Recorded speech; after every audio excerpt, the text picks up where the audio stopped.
You know what? Excellence is what you want, and excellence is what you get. How are you living? What are you giving? If excellence is what you see, then excellent is who you be. What are you pursuing? It's all up to you. And when you come and make up in your mind that you want to be different. Hello, beloved. Hello. Dr. Catherine E. James here, bringing you For the Love of It, a weekly show designed with one sole purpose in mind, and that is to add more love into the world, one episode at a time.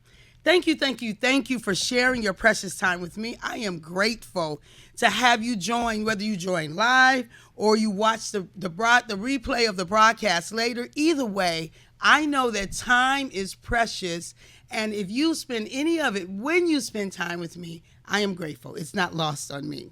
For the Love of It will take on many forms.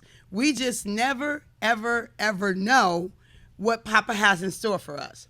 But everything will be anchored in Luke 10:27.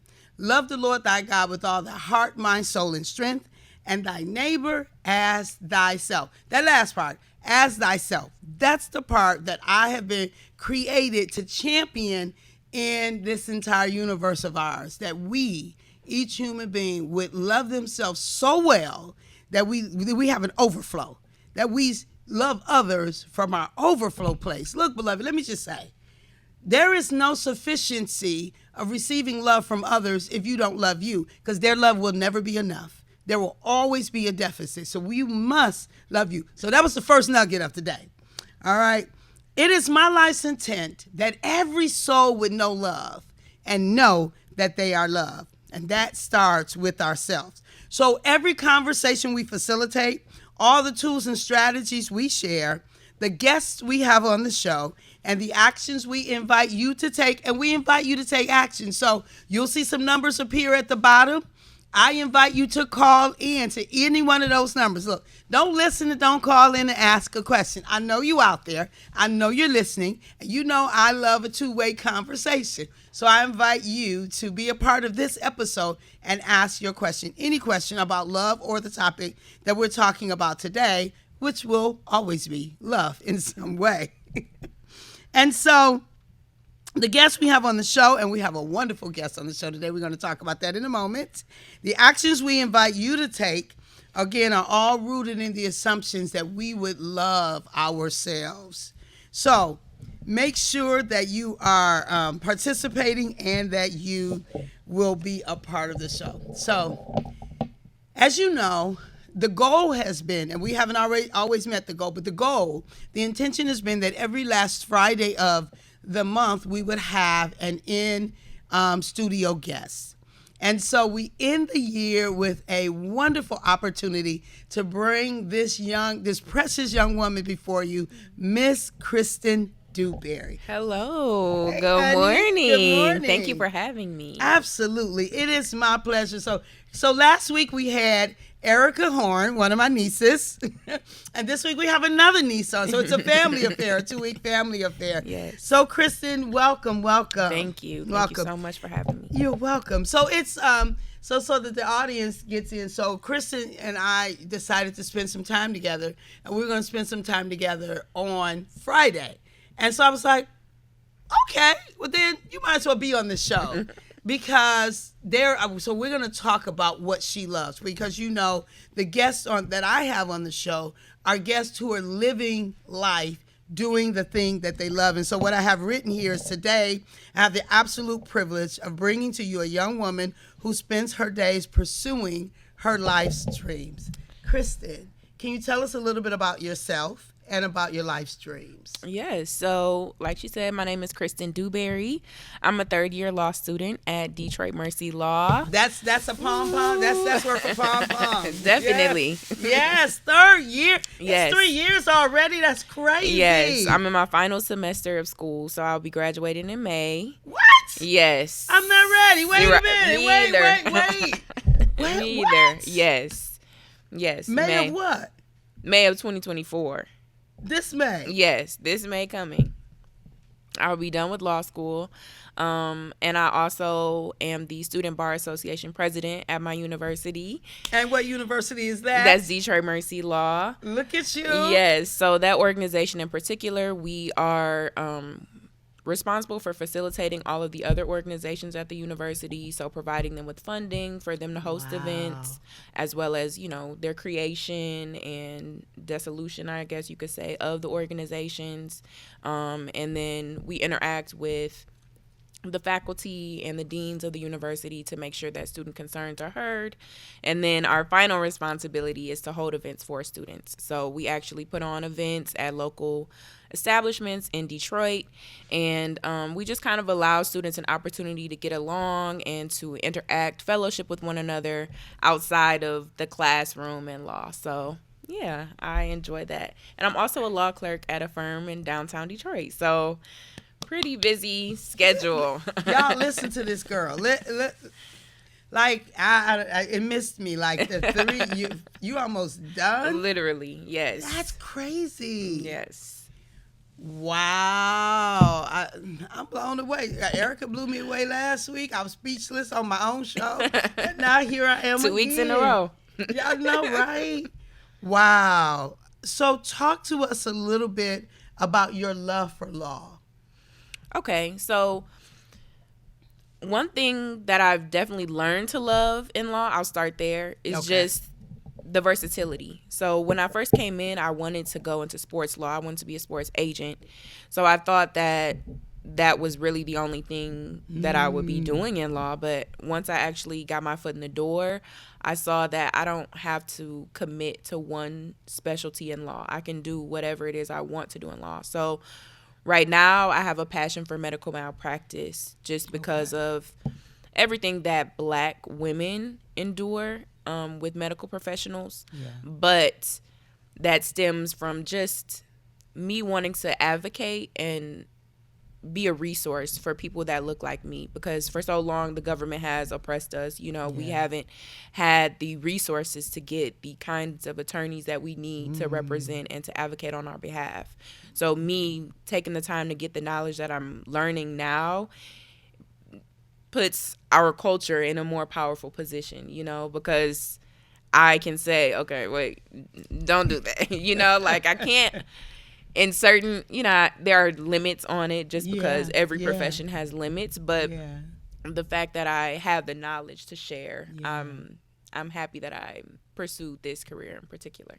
So I think that answers the question how I love law. But definitely. So I heard what I loudly heard was service and advocating. Yes. That's what I loudly heard. And you said to help to put our culture in did you say a better position or?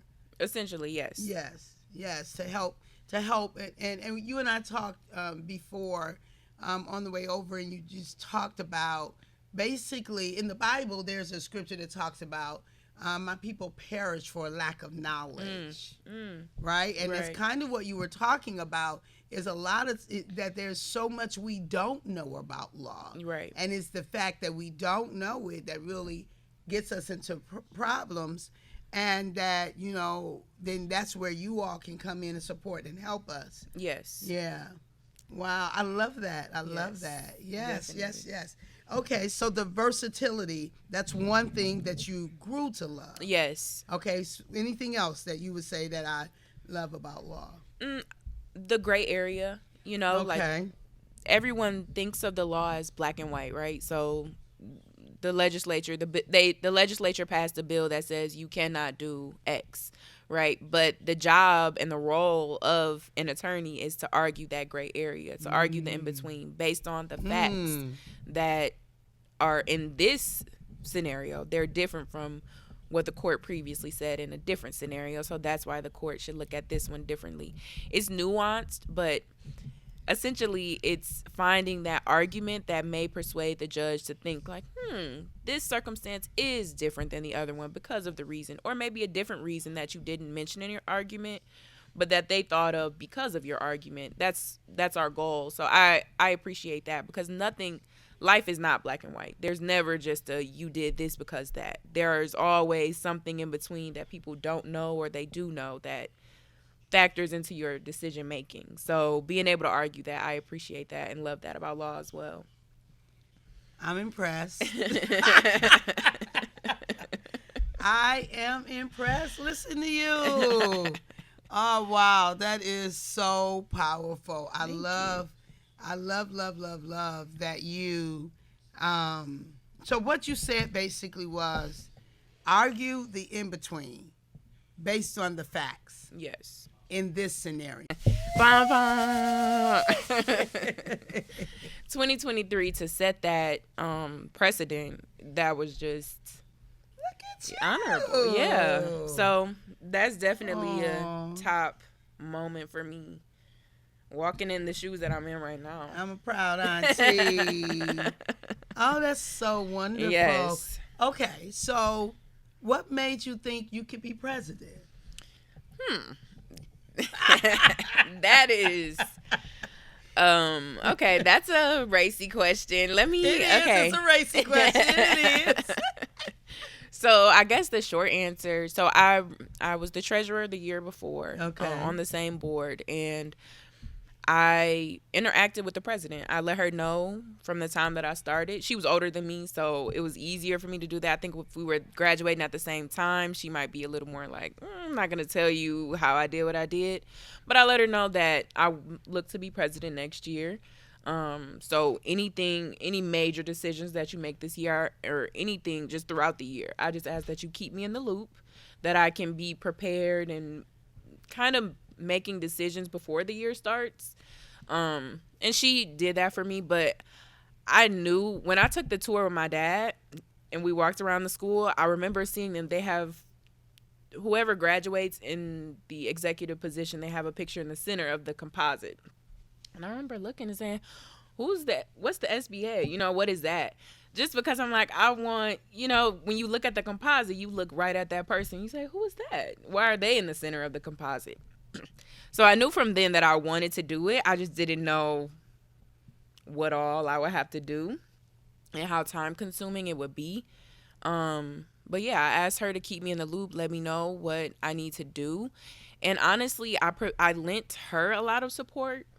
Just things that I didn't even recognize were leadership qualities, but that my parents had instilled in me when I was younger. Like things that I just thought were common sense. Like, okay, this is a business transaction. We need to get something in writing. Like, let's make sure we get it written down. For her, it's like, oh no, they said they would do it. It's fine. And I'm like, oh no. We're paying thousands of dollars. We need to know that they're gonna do their end of the bargain. So things like that, I'm like, okay, I have the leadership qualities, so that's not a problem. And then I was able to communicate with my peers, and that's the executive positions are the only ones that the entire student body votes on.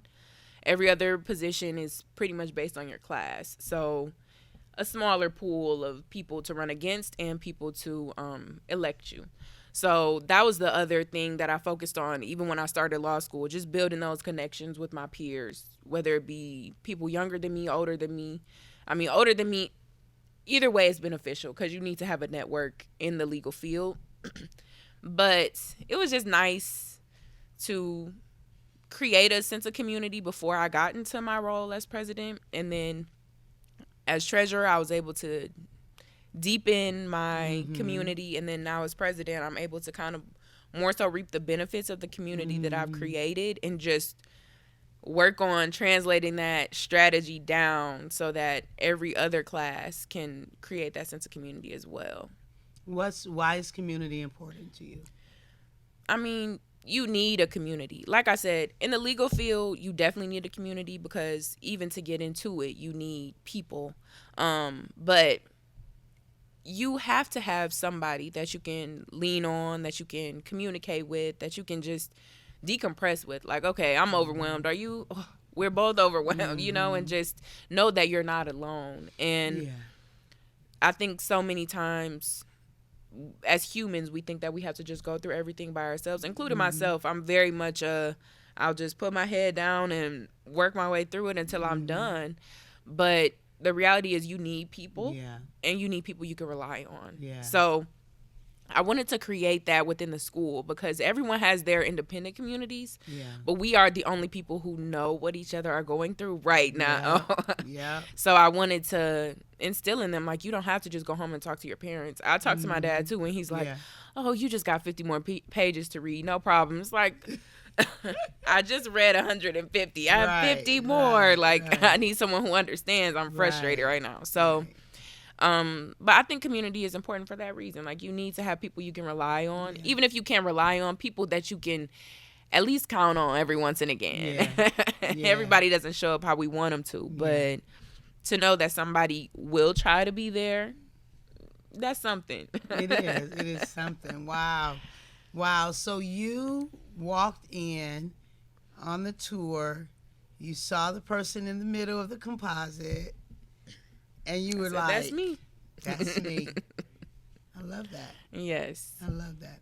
So I'm going to back the question up a little bit more then. Okay. So that was your moment of saying, that's me. My girlfriend said, my bestie said, that's amazing. She deserved pom-poms. We'll do an extra one then. All right, Brina, this for you. Brina, you know, Thank you you. see, she dresses me too. Okay. So if I got on sparkle, used to now I buy my own sparkle, but she did buy me. She did buy me this. Okay, I like it. I need one. So something before, like when you saw the composite, you then knew that could be you, and you made up your mind then. What allowed you at that moment to say this can be me? I think my life. Okay. I think my life prepared me. Okay. My parents prepared me. Yeah. My family. Just, I think in life, our trials and tribulations, while they feel like overwhelming at Yeah. a time, they are really guiding opportunities for us to find out, or not for us to find out, but for God to lead us on our path. Yeah. Okay. I don't want to cry, but I didn't even think I was getting into law school. Okay. So I knew it was God then, but to get in with the full ride, I knew it was God. Girl. I knew it was God. So I don't want to cry, but I just knew that at that point, what could I not do? Oh, did y'all hear that? Did y'all hear that? She said at that point, what could I not do? At that point, because you made up your mind. When you get to the point where you say at that point, what could I not do? Thank you.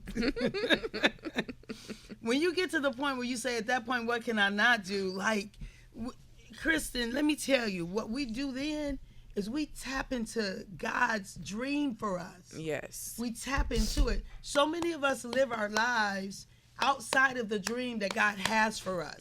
Like, I heard Oprah Winfrey say something, and it just blew me away. I heard her say it a while ago, lean into the dream that the Creator has for you, right? I love that statement, like, lean into the dream, lean into it. But then she said something, so I went to I done got, like, consumed with the color purple. So, I watched all the interviews of all of them. Okay. And on one of the interviews, she expounded on lean into the dream. She said, when I thought about the fact that God has a dream for me bigger than I can ever imagine, Right. I was like, forget my dreams. I want the dream you have for me. Yes. And I was like, oh, heck no. Right. I don't have no dream. Papa, what's your Right. dream for me? I'm leading into the dream that you, like this Yes. television show is a dream, right? You know, I Right. walked in here on August the 9th of last year. Was it August 9th? Of the year before, August the 9th of the year before. I knew it was August 9th because it was my niece Angel's birthday. And so I walked in, and Kayla's. Okay, yeah. Right? Because I meant to say happy birthday to both of them on the show, and I forgot. As a matter of fact, let me stop right now because I don't want to miss this. Happy New Year. Last week, I meant to say Merry Christmas, and I got out and I forgot. So I want to just say, beloved, Happy New Year to you. Thank you. Love yourself so tremendously and so richly. Like, spend the rest of this year pouring into you so that your cup overflows. That is not selfish. It's not narcissism or anything. That's responsibility. No one has responsibility to take care of you or to fill your cup. It's beneficial when we do, right? It's beneficial when we do. But we gonna sit on the sidelines and wait for somebody to do it? Hecky no. Okay? Fill your cup to overflow so you have an abundance to serve other people. Give yourself that gift coming out this year and make that your norm for 2024. I'm just saying. That's on my list. That's on my vision list? board. That's on your I vision need board. to Yes. make it your prioritize my norm. cup. Yes. Yes. Serve from the saucer. Serve from your saucer. Yes. She was at the Self-Love Revolution last night. So Be there next Be time. there next time. March, we have another Self-Love Revolution. Go to drkatherineejames.com. Our website, newly done. We have to look at the website, newly done. And so go to the website, and I have so much I could say. And so lean into the dream. You leaned into the dream that your parents had for you, right? Right. That your parents have for you, that God has for you. Yes. We can't lose. So then when it was already done. When Right. you said that composite, it was already done because you brought yourself to it and it was a done deal. I'm so proud of you. Thank you. I am so very proud of you. Oh, this girl about to graduate in May. Yes. And then the bar, and then Get I'm ready returning. for graduation. The bar Yes. is a done deal. Yes, right. The bar is a done deal. Wow. I was looking at your Tennessee State graduation pictures the other day. Yes. All right. So we got to bring to a close. What is something that you would share with anybody, just from what we've been talking about? If you're going to share to someone, what would you share as a final thought, towards the idea of, whatever's on your heart? I would just say to be open to your future and to the possibilities and opportunities that you have. Be open, like you said, to what God is ready to pour into you. He can't pour into you if you aren't prepared, right? So you have to prepare yourself before you even see it coming, right? You need to be doing things that when he is ready to pour into you, when he does find out that you're ready to receive that blessing, you need to be ready to receive it, right? So you need to prepare yourself. So that would be my recommendation. Don't halt yourself because of where you're at right now, whatever tribulation, whatever trial, whatever life experience. There's greater still to come. So prepare yourself for the greater. Oh, y'all, mic drop. She just said, prepare yourself for the greater. Oh, my God. All right. We got to close this show down. Remember, look, you can go to my website, go to any of my YouTubes and get some self-love tools and strategies, because we don't have time to give it to you today. Remember, the conversations, tools, and strategies offered on this show is not intended as a substitute for official mental health practice. If you're in need of service, beloved, be sure to seek out a mental health professional. And again, I always say, I am a mental health professional, but not what I'm giving here is not mental health professional content, because it would be irresponsible for me to do that outside of a relationship with you. So go and speak with a therapist, a psychiatrist, whatever it is that you need, and let that be normal for you. Just like the body is susceptible to illness, so is the mind. We try to make it different, but it's not. It's all one thing. It's one thing. So if you need mental help, go get it. Okay. So as we conclude, I like to end with this quote. Dr. Martin Luther King said, everybody can be great because everybody can serve. And Miss Kristen here is a servant. She's a servant, an advocator, yes. And she is doing the thing, y'all. You don't have to have a college degree to serve. You don't have to make your subject or verb agree to serve. You don't have to know about Plato and Aristotle to serve. You don't have to know Einstein's theory of relativity to serve. You don't have to know the second theory in thermodynamics and physics to serve. I don't. You don't have to, right? We don't I have don't to. know it. You only need a heart full of grace and a soul generated by love. And you can be that servant. Beloved, this has been Dr. Catherine E. James and Miss Christina Dewberry. Kristen. That's my sister. Well, it's all okay. this time I've been trying not to call you Christina. Miss Kristen Dewberry, serving you For the love of it. This is the Nieces edition. We had Yes. the Niece edition last week. Got a Niece edition this week. From WHPR TV Detroit, I love you. I really do. Be well and love yourself out of 23 and into 24. Bye-bye. Happy New Year. You know what? Excellence is what you want, and excellence is what you get.